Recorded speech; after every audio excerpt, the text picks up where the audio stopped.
आज हामी लुकाको सुसमाचारको 12 अध्यायमा प्रवेश गर्दैछौँ। त्यसको 1 देखि 12 पदसम्म र मैले त्यसको शीर्षक दिएको छु, धन्य परमेश्वर जसले मेरा केस समेत गन्नु भएको छ। र नेपालको परिवेशमा आज धेरै विश्वासी मित्रहरू संगतिको तयारीमा, कतिजना संगतिमा पनि बसिसकेका होलान् र जतिजना आज हामी यहाँ जुममा आएका छौँ र फेसबुकमा हेर्दै हुनुहुन्छ, कहिलेकाहीँ लाग्न सक्छ यो दुःखको घडीबाट भएर जाँदा कि कतै परमेश्वरले मलाई बिर्सनु त भएन, धेरै प्रार्थना गरे त्यसको पनि जवाब आएन, धेरै मानिसहरूले पनि प्रार्थना गरे तरै पनि प्रार्थनाको सुनवाई भएन। जीवनमा जब दुःख कष्टको घडीले हामीलाई घेर्दछ त्यति बेलामा यो भावना जाग्न सक्छ कि साँच्चै परमेश्वरले मलाई वास्ता गर्नुहुन्छ त, के म परमेश्वरको सोचमा मगजमा छु त, मलाई उहाँले प्राथमिकता दिनुहुन्छ त भन्ने प्रश्न आउन सक्छ। त्यसैको सेरोफेरोमा हामी जब बाइबललाई निरन्तर यसरी हेर्दै जान्छौँ, यो एक जीवनको उतार चढाव सँगसँगै हामी बाइबलमा पनि परमेश्वरले आफ्नो सन्देश हामीलाई दिएको पाउँदछौँ। जसरी जीवनमा उकाली ओह्रालीहरू आउँदछन्, बाइबललाई पनि क्रमिक रूपले यसरी अध्ययन गर्दा हामी त्यो भित्रका सबै उकाली ओह्रालीमा अनुभव गर्न सक्छौँ। र आज लुकाको सुसमाचारको 12 अध्यायको सुरुवातको खण्डमा त्यो स्थानमा हामी आइपुगेका छौँ जहाँ परमेश्वरले बडो गजबको आफ्नो ममता हामी प्रति व्यक्त गर्नुभएको छ र भन्नुभएको छ कि तिमीहरूको कपालका केशहरू पनि मलाई थाहा छ। र मत्तीको सुसमाचार अनुसार त हाम्रो शिरको एउटा कपाल पनि परमेश्वरको इच्छा बिना झर्दैन। त त्यति साह्रो परमेश्वर हाम्रो वास्ता गर्नुहुन्छ, त्यति हाम्रो नजिक उहाँ हुन चाहनुहुन्छ। त्यसलाई हामी अगाडि पढेर सुरुवात गरौँ। लुका 12 को 1बाट पढ्छु। यसै बीच जब हजारौंको भिड जम्मा भयो, यहाँसम्म कि एउटाले अर्कालाई कुल्चन लाग्यो। यो ठेला हुँदाखेरि मानिसहरू त्यो ठुलो भिडमा कहिलेकाहीँ आतंकित हुँदछन् र त्यो घटना यहाँ घटेको हामी देख्दछौँ। उहाँले पहिले आफ्ना चेलाहरूलाई भन्न लाग्नुभयो, यति साह्रो भिडको बीचबाट मानिसहरू ठेला गर्दैछन् येशू प्रभुलाई सुन्नको लागि, देख्नको लागि, हुनसक्छ कतिजना छुनको लागि, चङ्गाईको लागि। र यस्तो कोलाहलको बीचबाट येशू ख्रीष्टले आफ्ना चेलाहरूलाई विशेष गरी प्राथमिकता दिँदै हुनुहुन्छ। किनभनेदेखि हामीलाई थाहा छ, लुका 9 अध्यायबाट हामीले येशूको अन्तिम यात्रामा प्रवेश गरेका छौँ। गलिलबाट उहाँ यरुशलेम जाँदै हुनुहुन्छ र यरुशलेमको यात्रा उहाँको अन्तिम यात्रा क्रुसमा टुङ्गिने छ। र यो बीचमा आफ्ना चेलाहरूलाई प्रभुले विशेष शिक्षा दिँदै हुनुहुन्छ र यो कोलाहलबाट, यो भिडबाट उहाँले चेलाहरूलाई भन्न लाग्नुभयो, तिमीहरू फरिसीहरूको खमीरदेखि होसियारी बस, त्यो खमीर तिनीहरूको कपट आचरण हो। छोपिएको यस्तो कुनै कुरा छैन जो प्रकट हुने छैन र छिपेको कुनै कुरा छैन जो थाहा लाग्ने छैन। यसकारण जे तिमीहरूले अँध्यारोमा भनेका छौ त्यो उज्यालोमा सुनिनेछ, गुप्त कोठामा भनेका कुरा घरको धुरीबाट प्रचार हुनेछ। यो एउटा रहस्य प्रभुले अगाडिबाटै हामीलाई देखाउँदै आउँदै हुनुहुन्छ कि हाम्रो भित्र जस्तो छ त्यस्तै कुरो बाहिर देखिनेछ। हामीले जति नै त्यो बत्ती बालेर कहाँ पाथीमुनि राख्दाखेरि पनि यदि त्यो भित्र उज्यालो छ भने बाहिर देखा पर्नेछ, भित्र अँध्यारो छ भने बाहिर जति नै चम्काउन खोजे पनि, जति नै कमेरोले पोते पनि त्यो गनाउनेछ, त्यसले मान्छेलाई अशुद्ध पार्नेछ। हिजोको लेसनमा हामीले हेरेका थियौँ, हामी त्यस्ता चिहान बन्ने छौँ जसलाई मान्छेले छुएपछि अशुद्ध हुनेछन्, अपवित्र हुनेछन्, बाटो बिराउनेछन्, उनीहरूले घरभित्र आउँदा ज्योति देख्ने छैनन्, ठेस लाग्नेछ, लड्नेछन्। अनि यो हुनुको पछाडिपट्टि फरिसीहरूको खमीर, अब हामी खाना पकाउने, यो बेकिङ काम गर्ने, ब्रेडको रोटी बगाउने सबैलाई खमीरको बारेमा त थाहा भएकै कुरा होला। सानो हाल्ने बित्तिकै पूर्ण रूपले त्यसले त्यो पिठोलाई असर गर्दछ र खमीरको काम नै फुलाउनु अथवा अमिलो बनाइदिनु, त्यो त्यहाँको शुद्धतालाई दखल पुर्याएर त्यसमा एउटा अप्राकृतिक परिणाम ल्याउनु। एउटा शुद्ध गहुँको पिठोबाट बनाएको रोटीमा जुन प्रकारको शुद्धता हुन्छ, त्यसमा खमीर हाल्ने बित्तिकै त्यसले त्यसलाई बिगाडिदिन्छ र त्यो प्रक्रियामा भिन्नता ल्याइदिन्छ र त्यसको मुख्य उद्देश्य फुलाउनु र अमिलो बनाउनु। र यो खमीर के रहेछ भन्दाखेरि कपट आचरण, तिनीहरूको कपटपूर्ण आचरण, ढोंगी आचरण। अंग्रेजीमा यसलाई हिपोक्रेसी भन्छौँ र हिपोक्रेसीको डेफिनेसन पनि के भनेदेखि यो स्टेजमा नाटक देखाउने, चटक्की देखाउने पात्र, मुकुण्डो लाएर मान्छेको सामनेमा नाटक देखाउने।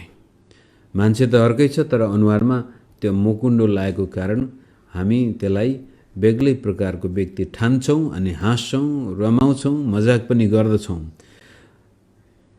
व्यक्तिगत जीवनमा, वास्तविक जीवनमा यी फरिसीहरूले पनि मानिसको सामनेमा, उनीहरू हिजो हामीले हेर्दैथ्यौँ दशांशको कुरो गर्दाखेरि साना साना त्यो जिरा मसलाको पनि दशांश दिने, अनि शबतको दिनमा के गर्नुपर्छ के नगर्नुपर्छ भनेर व्यवस्थाका सानातिना कुरामा अत्यन्तै ध्यान दिने मानिसले कसरी मलाई हेर्छन् होला, मेरो लाउने लुगा लाउने तरिका, मेरो बस्ने तरिका, उठ्ने तरिका, बोल्ने तरिका, मण्डलीमा आउँदाखेरि पनि हालेलुया भन्दाखेरि आत्मिक भन्छन् होला भनेर त्यसरी मान्छेले के भन्लान् भनेर बढी नै ध्यान दिने यी फरिसीहरू।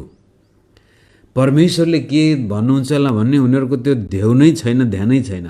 मान्छेले के भन्छन् होला, मैले प्रार्थना गर्दाखेरि पनि मेरा शब्दहरू सुन्दाखेरि मान्छेले के भन्छन् होला। यस कारण यिनीहरूले भित्र हृदयलाई शुद्ध बनाउनुको सट्टामा खाली बाहिर मात्रै त्यो कमेरोले पोतेका चिहानहरू, यी फरिसीहरूबाट तिमीहरू पाठ सिक, तिमीहरूमा यस्तो कुरो कहिल्यै नआओस्। जे भित्र छ त्यो बाहिर देखा परोस्। र यहाँ 2 पदमा छोपिएको यस्तो कुनै कुरा छैन जो प्रकट हुने छैन, अनि बोलिएको यस्तो कुरा कुनै छैन जो गोप्यमा रहनेछ। यो कुरो कहिलेकाहीँ के कहाँसम्म पुग्न सक्छ? सायद प्रभुले भन्न खोजेको कुरो के थियो भनेदेखि, योभन्दा अगाडि अर्को ठाउँमा हेर्दाखेरि चेलाहरू बिचमा पनि एउटा विवाद आइरहेको थियो, हामी बिचमा सबभन्दा ठुलो को हुने हो। अनि प्रभुलाई तिनीहरूका सबै विचारहरू थाहा छन् र यी फरिसीहरू, सदुकीहरू र व्यवस्थाका पण्डितहरूको मनमा सोचेको कुरो पनि प्रभुलाई थाहा थियो र सायद प्रभुको पिठी पछाडि उनीहरूले के कुरा काटेको पनि हुन सक्छ। चेलाहरूलाई भन्दैछन्, तिमीहरूले गोप्यमा बोलेका कुरा पनि परमेश्वर सुन्नुहुन्छ। तिमीहरूले मानिसको आँखामा त छारो हाल्न सक्छौ होला, तर परमेश्वरले त्यो कुरो सुन्नुहुन्छ। र त्यसलाई अझ न हाम्रो व्यक्तिगत व्यवहारिक जीवनमा ल्याउँदाखेरि यो अंग्रेजी शब्द गसिपिङ भन्छौँ, नेपालीमा ठाडो भाषामा के कुरा काट्ने बानी, पिठी पछाडि कुरा काट्नु कसैको। कुनै व्यक्तिको पिठी पछाडि हामीले कुरा काटेका छौँ भने सायद त्यो व्यक्तिले कहिल्यै सुनेन। तपाईले जोसँग त्यो व्यक्तिको बारेमा कुरा लाउनु भएको थियो त्यसले आएर तपाईलाई भनेको नहुन सक्छ, अथवा त्यो व्यक्तिलाई गएर नभन्न सक्छ। र पनि एकपटक जब हामी कसैको कुरा काट्छौँ भनेदेखि त्यसपछि त्यो व्यक्तिसँगको सम्बन्धमा आत्मिक रुकावट आइसकेको हुन्छ। त्यसपछि त्यसलाई जतिसुकै सुधार्न खोजे पनि भेट हुँदाखेरि हजुर, दाई, भाइ, दिदी, जयमसी कस्तो मुखले चाहिँ चिप्लो बोल्दाखेरि पनि पिठी पछाडि जब कुरा काटिएको थियो भनेदेखि त्यहाँ कहीँ न कहीँ आत्मिक संगतिको सम्भावना हुँदैन, रोकावट भएकै हुन्छ, थाहा भएकै हुन्छ। र मैले तपाईको विरुद्धमा केही कुरो बोलेको छु भनेदेखि सामनेमा आएर जति राम्रो बोल्दाखेरि पनि तपाईले कहीँ न कहीँबाट थाहा पाउनुहुन्छ यो मान्छेको विचार सही छैन भनेर। एउटा पोस्टर म देख्दै थिएँ फेसबुकमा, अनि अंग्रेजीमा भनेको थियो कि the ability to read other human being is a blessing and a curse. अरू मानिसको अनुहार पढ्न सक्नु आशिष पनि हो, श्राप पनि हो। आशिष त्यति बेलामा हुन्छ जब कसैलाई देख्ने बित्तिकै तपाईँलाई थाहा हुन्छ, ओ यो व्यक्तिको भित्रपट्टि दुःख छ, समस्या छ, अनि तपाईँ मद्दत गर्न सक्नुहुन्छ। श्राप त्यति बेला आउँछ जब तपाईँको विरुद्धमा हुनु नहुनु कुरा लागिरहेछ, सामनेमा आएपछि हजुर जय मसी भन्छ, तपाईँलाई थाहा हुन्छ कि यो मुकुण्डधारी हो भन्ने कुराहरू। अनि प्रभुले भन्न खोजेको कुरो अनेस्ट, इमान्दार, मुकुण्ड बिना हरेक मानिससँगको सम्बन्ध, परमेश्वरसँगको सम्बन्ध। त्यसपछि 4 पदबाट अझ गहन कुरातिर प्रभु जाँदै हुनुहुन्छ। मेरा मित्र हो, म तिमीहरूलाई भन्दछु, तिनीहरूदेखि नडराऊ जसले शरीरलाई मार्दछन् तर त्यसपछि अरू केही गर्न सक्दैनन्। तर कोदेखि डराउनु पर्छ म तिमीहरूलाई चेतावनी दिनेछु। तिनैसँग डराउनु पर्दछ जससँग शरीरलाई मारेपछि नरकमा फालिदिने शक्ति छ। म तिमीहरूलाई भन्दछु तिनीदेखि नै डराओ। यो तिनी भन्ने बित्तिकै परमेश्वरसँग डराओ भन्न खोजेको। के 2 पैसामा 5वटा भँगेरा बिग्दैनन्? तीमध्ये एउटालाई पनि परमेश्वरले बिर्सनुहुन्न। तर तिमीहरूका त शिरका केही समेत गनिएका छन्। यस कारण नडराओ, तिमीहरू धेरै भँगेरा भन्दा बढी मोलका छौ।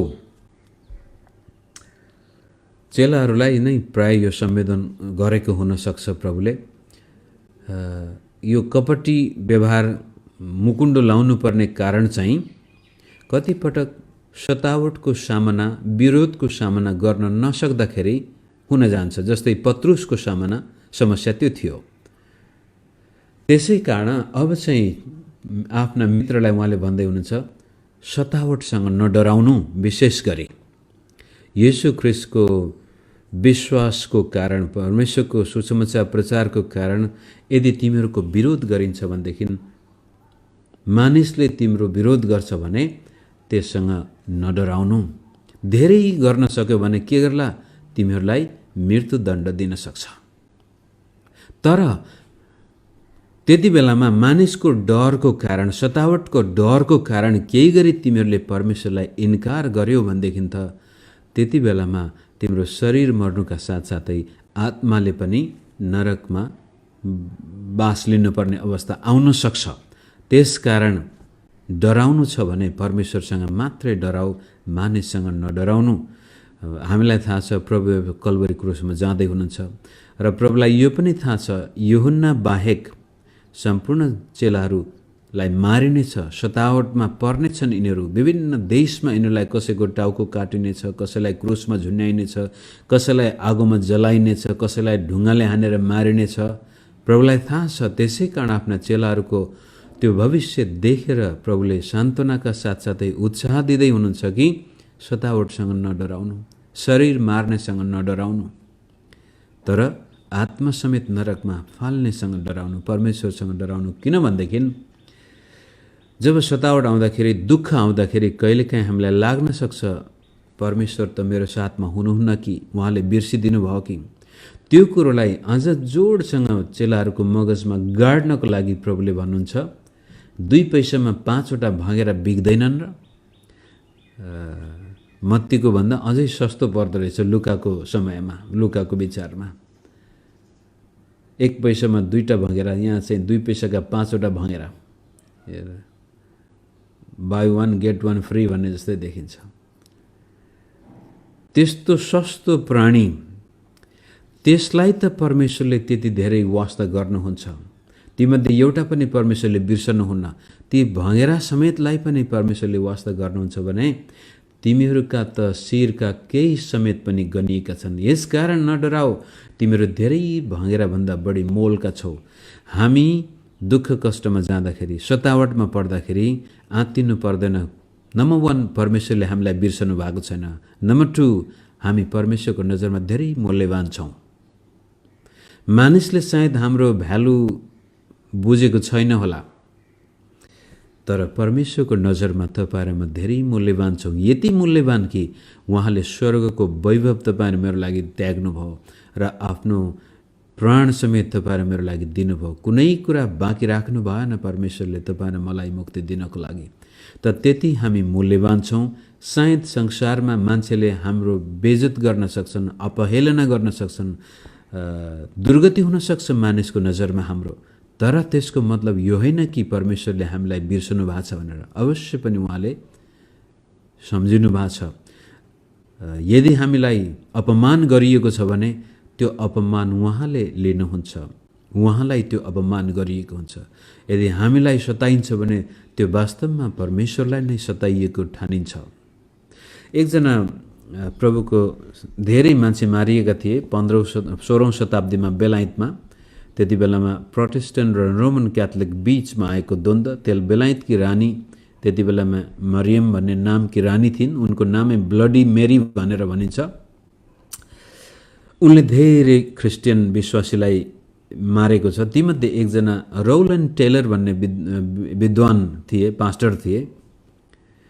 उनको कथा बडो मार्मिक छ सतावटको कुरो गर्दाखेरि। दुईजना छोरी थिए अनि एउटा सहरमा पास्टरीय सेवा गर्दा गर्दै उनले प्रभुको वचन प्रचार गर्दा गर्दै यो ब्लडी मेरीले फेरि प्रोटेस्टेन्ट इङ्ल्यान्डलाई क्याथोलिकमा परिणत गर्दाखेरि उनले कतिपय रोमन क्याथोलिक चर्चका शिक्षालाई स्वीकार गर्न सकेनन्। अनि एउटा पास्टरले पनि विवाह गर्न मिल्छ भन्ने वचन प्रचार गरेको आरोप लगाएर उनलाई त्यसको विरुद्धमा पश्चाताप गर्न लगाइन्छ। तर उनले भने म परमेश्वरको वचनले भने अनुसार मात्रै जीवन जिउन सक्छु। मेरो विवेकले जे देखाएको छ र प्रभुको वचनले जे देखाएको छ त्यसभन्दा विरुद्धमा जान सक्दिन नभन्दै उनलाई अदालतमा उभ्याइन्छ, मृत्युदण्ड घोषित गरिन्छ, काठमा बाँधेर आगो जिउँदै जलाइने घोषणा गरिन्छ।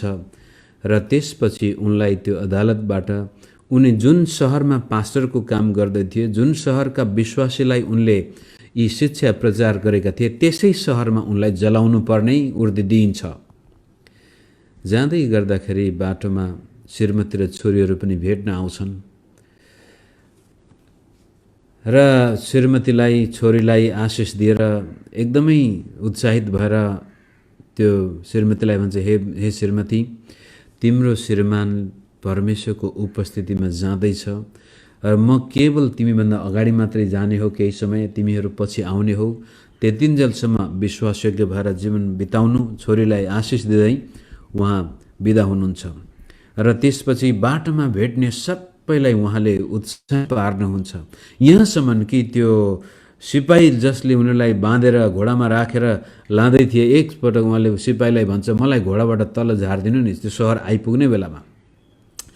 अनि त्यसपछि सिपाहीहरू घोडामा छन्, उनी चाहिँ पैदल यात्रा गर्दै जान्छन्, रमाउँदै रमाउँदै गीत गाउँदै भजन गाउँदै। अनि सिपाहीले सहन हेरेटिक भने, हेरेटिक भनेको झुटा शिक्षक, किन यसरी उफ्रेको, किन खुसी भएको भन्दाखेरि त आज म यीशुलाई वास्तविक रूपले भेट्न जाँदैछु, आज म साँच्चै मेरो प्रभुलाई म भेट्नेछु, मेरो समय आइसकेको छ।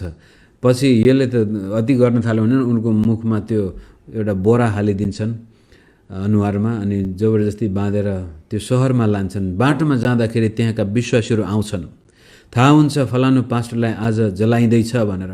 बिलौना गर्दै ती विश्वासीहरू आउँछन् अनि ती विश्वासीहरूलाई अन्तिम सम्बोधन गर्दाखेरि रौलन टेलरले भन्नुहुन्छ, मेरा प्रिय विश्वासीहरू हो, मैले तिमीहरूको बिचमा परमेश्वरको वचन जस्ताको तस्तै प्रचार गरेको छु, तर आज चाहिँ म मेरो प्रचारलाई मेरो रगतको छाप लगाएर प्रमाणित गर्दैछु कि परमेश्वर हाम्रो साथमा हुनुहुन्छ। जसरी म अगाडि जाँदैछु तपाईँहरू पक्कै आउनुहोला, कुनै हालतमा बाटो बिराउनु नहोला भन्दै अन्तिम सन्देश दिएर 1555मा डाक्टर रौलन टेलरलाई जिउँदै जलाइएको थियो। सतावटको समयमा धेरै मान्छेहरू आँतिन्छन्, तर यिनी जस्तै लाखौं करोडौं भनौँ अहिले त मानिसले आफ्नो जीवन प्रभुको लागि दिएको छ। त यहाँनिर भन्न खोजेको कुरो, जब तपाईँहरू मलाई थाहा छ प्रभुले मलाई बिर्सनु भएको छैन, मेरो जीवनमा जे भइरहेछ त्यसको सबै कुराहरू प्रभुलाई थाहा छ। त्यति मात्र होइन, म उहाँको नजरमा अत्यन्तै महत्त्वपूर्ण मूल्यवान व्यक्ति हुँ। मान्छेले मलाई इन्कार गर्दाखेरि हामीलाई कसैले इन्कार गर्दा कहिले पनि चित्त दुखाउनु हुँदैन। जस्तै म कोरियामा एकपटक 2009 सालको कुरो हो, एकजना साथीले भन्यो मलाई नेपाली चर्चमा सेवा गर्दा दिक्क लागेको थियो। के कारण हो, मैले अब चाहिँ म घरमै सेवा गर्छु, बरु यो कोरियामा बस्दाखेरि नेपाली चर्चमा म सेवा गर्दिनँ भनेर घरमा बसेको बेलामा एकजना मित्रले भन्यो फलाना ठाउँमा एउटा अङ्ग्रेजी चर्चले पास्टर खोज्दैछ। कोरियन ठुलो चर्च, त्यसको शाखा चर्च अङ्ग्रेजी थियो र नभन्दै म त्यो सिनियर पास्टरसँग अब भेट्नु पर्यो। त्यो अङ्ग्रेजी शाखालाई सेवा जिम्मा लिनको लागि यदि त्यहाँ मौका मिल्छ भने बोला र त्यहीँको एउटा डिकन मेरो साथी र त्यो मुख्य पास्टर एउटा होटलमा हामी खाना खानको लागि भेट्ने प्रस्ताव गऱ्यौँ। म पनि 2 घण्टाको ट्रेनको यात्रा गरेर त्यहाँ गएँ। टेबलमा हामी 3 जना बसेका थियौँ र त्यो मुख्य पास्टर अन्तिममा आए। अब कोरियामा यस्तो छ कि मुख्य पास्टर अथवा कम्पनीको मालिक अथवा तपाईँको मालिक चाहिँ स्वर्ग देवता नै सबैले ढोग्नु पर्ने हुन्छ। त्यो मालिक नआउन्जेलसम्म हामीले त्यहाँ अर्डर पनि गर्न पाएको थिएनौँ खानेकुरा। अब उहाँले के खाने हो त्यही अनुसार हामीले गर्नुपर्ने। नभन्दै उहाँ आउनुभयो अनि कुर्सी यसो तानेर बस्न मात्र के लागेका थिए अनि आफ्नो त्यो चर्चको डिकनलाई भन्नुभयो आफ्नै भाषामा, खै त पास्टर भन्दाखेरि उहाँ नै हो पास्टर भनेर मलाई दिउँ त कोरियन भाषा हिसाराम भन्ने एउटा शब्द चलाउँछन्। यो मान्छे म त गोरो छालाको होला अङ्ग्रेजी चर्चको पास्टर भनेको त यो इन्डियन छालाको मान्छे भनेर त्यो सिनियर पास्टर कुर्सीमा बस्दै नबसेर त्यहाँबाट फर्केर गएको छ। अनि त्यो साथीलाई पनि अप्ठ्यारो लाग्यो, मेरो कता कता भएको थियो। कहिलेकाहीँ चोट लाग्छ हृदयमा। यो अमेरिकामा रेसिजमको कुरो आउँछ। हुन त हाम्रो देशमा झन् भारत नेपालमा थुप्रै हामी पनि एकअर्काप्रति त्यो रेसिस्ट नै हुन्छौँ। तरै पनि त्यति बेलामा के लागेको थियो, चसक्क त लाग्यो तेरी खाने तैँले मेरो छालालाई हेला गरिस् भन्ने जस्तो लागेको थियो। अब त्यत्रो ठुलो चर्चको एउटा पास्टर हो, कमसेकम एउटा नैतिकताको हिसाबले पनि उसलाई इन्कारै गर्नु थियो भने पनि बसेर ओहो माफ गर्नुहोस् मैले त अमेरिकन व्यक्ति नै खोजेको हो, तपाईँ त होइन रहेछ भनेर पनि भन्न सक्थ्यो। तर त्यो एकदमै मलाई छुने बित्तिकै ऊ अशुद्ध होला खो जस्तो भनेर त्यो कुर्सीमा बस्दै नबसेर ऊ फर्केको थियो। अनि त्यति बेलामा मैले सोचेको वाट अ लस, तिमीलाई थाहा नै भएन, तिमीले मलाई इन्कार गर्दैछौ, वास्तवमा तिमीले राम्रो पास्टर गुमाउँदैछौ भन्ने सोच झलक्क मगजमा आएको थियो। र यो कुरो तपाईँहरू मैले पनि विचार गर्नुपर्छ। जब तपाईँलाई कुनै जागिर खानको लागि बोलाएको थियो तर इन्कार गरिदियो, इन्टरभ्यूमा तपाईँ फेल हुनुभयो, कुनै साथीसँग केही काम गर्नु थियो फेल भयो, कुनैसँग कुनै पनि कुरा गर्दाखेरि इन्कार हुँदाखेरि हामीले यो याद गर्नुपर्छ कि हामी वास्तवमा परमेश्वरको नजरमा धेरै मूल्यवान व्यक्ति हौँ। मानिसले हाम्रो मूल्य चिन्दैन, थाहा हुँदैन, हामीलाई अन्डर एस्टिमेट गरेकै राम्रो। सबैले उचालेर ओ तपाईँ त कति राम्रो भन्नुभन्दा यो काम लाग्ने होइन भनेकै राम्रो। यसले अझ हामीलाई परमेश्वरको नजरमा आफ्नो मूल्य पत्ता लगाउन मद्दत गर्दछ। तपाईँलाई कसैले फुर्याउँछ, एकदमै ठुलो व्यक्ति यान त्यान भन्छ भने त्यो बडो खतरनाक हो। तर कसैले यो काम लाग्दैन, यो यस्तो त्यो त्यस्तो गाली गर्छ भने अझ तपाईँलाई थाहा हुनु धन्यवाद परमेश्वर, यो व्यक्तिले कमसेकम मलाई मेरो ठाउँ देखाउँदैछ। र तर तपाईँ म जस्तो काम नलाग्ने व्यक्तिलाई पनि यति मूल्यवान ठान्नु भएको छ र तपाईँले मेरो लागि आफ्नो स्वर्गको वैभव त्याग्नुभयो, महिमा त्याग्नुभयो र आफ्नो प्राण समेत मेरो लागि दिनुभयो। र त्यही कुरो चेलाहरूलाई बुझाउन प्रभुले भन्छ, हेर तिमीहरू कति मूल्यवान छौ र तिम्रा परमेश्वरले तिमीलाई कहिल्यै बिर्सनुहुन्न। त सतावटको समयमा नडराउनु मानिसहरूसँग, मानिसले के गर्ला, मानिसले के भन्ला, मानिसका ओपिनियनसँग नडराउनु। त्यो कुरोलाई अझ मेरो समय गएछ, आज म बढी बोलेछु।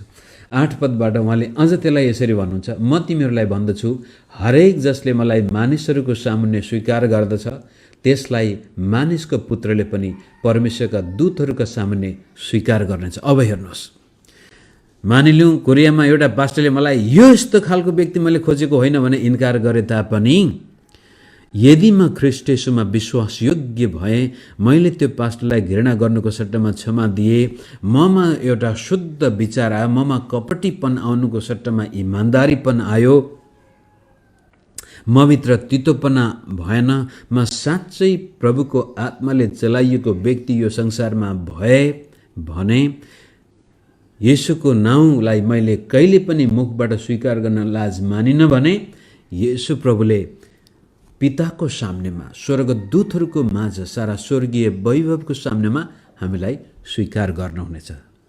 तपाईँलाई कसैले इन्कार गरेछ? चिन्ता नगर्नुहोस्, धन्यवाद दिनुहोस् त्यो व्यक्तिलाई।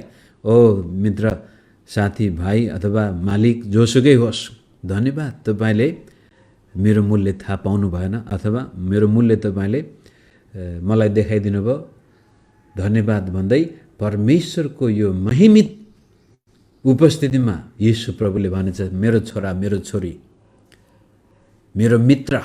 प्रभुले म तिमीलाई मित्र, मेरो भाइ, मेरो बहिनी प्रभुले चलाउनु भएको शब्दहरू हुन्।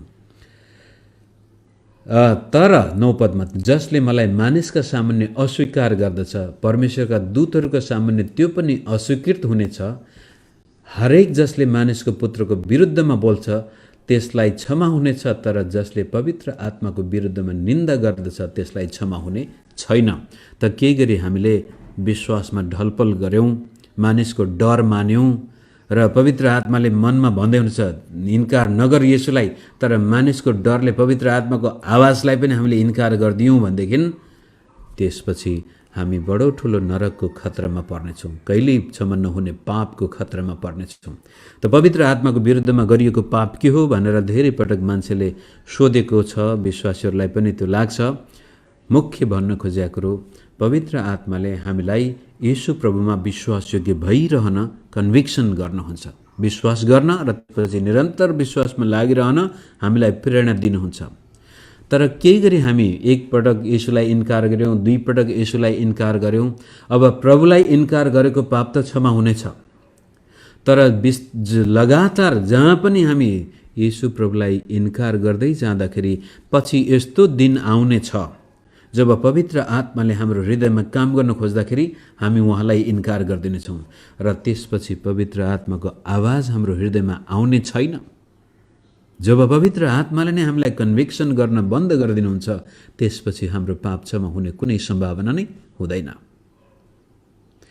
र यो हार्डनिङ अफ द हार्ट भनेर हिब्रूको किताबले भन्छ, ध्यान दिनु, आज तिमीहरूले परमेश्वरको वचन सुनेका छौ भने हृदय कठोर नपार, किनभनेदेखि 1 दिन 2 दिन हामी येशू प्रभुकोसँग स्वीकार गर्न लजाउँछौँ, वचन सुन्न मान्दैनौँ, हृदय कठोर गर्छौँ, अलिकति तितोपना, अलिकति क्षमादान, अलिकति व्यभिचार, अलिकति झुट हामी जीवनमा गर्दै जान्छौँ, कपटीपन अलिकति राख्दै जान्छौँ भने समय आउनेछ पवित्र आत्माले काम गर्न छोड्नु हुनेछ त्यो जीवनमा। त्यसपछि पश्चाताप गर्ने मनै आउँदैन अनि हामी ख्रीष्ट विरोधी भएर त्यसपछि निस्कनेछौँ। इसाई बिग्रेपछि कसाई हुन्छ भन्ने शब्द तपाईँले देख्नु भएको छ, सुन्नु भएको छ होला। त्यसपछि ख्रीष्टको विरोध, चर्चको विरोध, पास्टरको विरोध, एकदमै अभद्र जीवन बिताउँछ त्यो व्यक्ति पछि गएर। अन्तिममा 11-12, जब तिनीहरूले तिमीहरूलाई सभाघरहरू र शासकहरू र अधिकारीहरूका सामु ल्याउँछन् तब तिमीहरूले कसरी के जवाब दिने अथवा के भन्नुपर्ने सो फिक्री नगर, किनभने त्यसै बेला तिमीहरूले के भन्नुपर्ने हो पवित्र आत्माले तिमीहरूलाई सिकाउनु हुनेछ। यहाँसम्म हेर्नुहोस्, प्रभुले चेलाहरूलाई तयारी गर्दै हुनुहुन्छ सतावटको लागि, समस्याको लागि, संसारमा हाम्रो विरोध हुनेछ। त्यति बेलामा ख्रीष्ट येशूको नामलाई मानिसको सामनेमा पब्लिकली म क्रिस्चियन हुँ, म ख्रीष्टलाई विश्वास गर्छु, मेरा पाप ख्रीष्ट येशूले क्षमा गर्नुभएको छ भन्ने तथ्यलाई सामाजिक हिसाबमा स्वीकार गर्यौँ भनेदेखि स्वर्गमा परमेश्वरको सामनेमा हामी स्वीकारिनेछौँ। तर ख्रीष्टलाई हामीले इन्कार गर्यौँ आज मानिसको डरको कारण भने हामी स्वर्ग गुमाउने सम्भावनामा छौँ। तर त्यसको सट्टामा दुःख कष्टमा पनि विश्वासयोग्य भयौँ भनेदेखि प्रभु हामीलाई बिर्सनुहुन्न, उहाँले हाम्रो भ्यालु बढाउँदै लानुहुनेछ। र त्यति मात्र होइन, पवित्र आत्मा स्वयं हामीसँग आउनुहुनेछ र हामीलाई सभाघर, यो चाहिँ धार्मिक क्षेत्रबाट आउने सतावट, शासकहरू र अधिकारीको सामने यो चाहिँ राजनैतिक क्षेत्रबाट आउने सतावट यस किसिमले अदालतमा हामीलाई बोलाइन्छ भने त्यति बेलामा के भन्ने हो, कस्तो प्रकारको जवाब दिने हो, मद्दत गर्नको लागि पवित्र आत्मा हुनुहुनेछ। उहाँले हामीलाई कहिल्यै छोड्नुहुन्न। यो सतावटको समय छ। अब सतावटका साथसाथै कहिलेकाहीँ दुःख कष्टमा पनि बिरामी हुनुभएको छ, आर्थिक टाट पल्टिनु भएको छ, समाजमा त्यस्तै प्रकारका समस्याहरू छन्, विवाह टुक्रियो, छोराछोरीमा त्यस्तै बिग्रेकापना आएका छन्, कुनै पनि प्रकारको दुःख कष्टमा पनि यो कुरा लागू हुन्छ कि परमेश्वरले हामीलाई बिर्सनु भएको छैन, परमेश्वरको नजरमा हामी मूल्यवान छौँ र विश्वासयोग्य जीवन बितायौँ भनेदेखि हामी अशक्त हुँदाखेरि, बोल्नै नसक्ने अवस्थामा पनि बोल्न सक्ने तागत बुद्धि परमेश्वरको आत्माले दिनुहुनेछ। त कहिलेकाहीँ यो पद चाहिँ कतिपय पास्टरहरूले पनि वचन तयारी गर्दै नगरेर वचन प्रचार गर्न पवित्र आत्माले अगुवाई गर्नुहुनेछ भनेर चलाउँछन्। यो होइन। यो सतावटको बेलामा, दुःखको बेलामा कसरी सामना गर्ने, त्यति बेलामा पवित्र आत्माले हामीलाई मद्दत गर्नुहुनेछ। कहिलेकाहीँ हामी प्रार्थना पनि कसरी गर्ने थाहा नै हुँदैन, त्यति बेलामा पनि पवित्र आत्माले हामीलाई मद्दत गर्नुहुन्छ।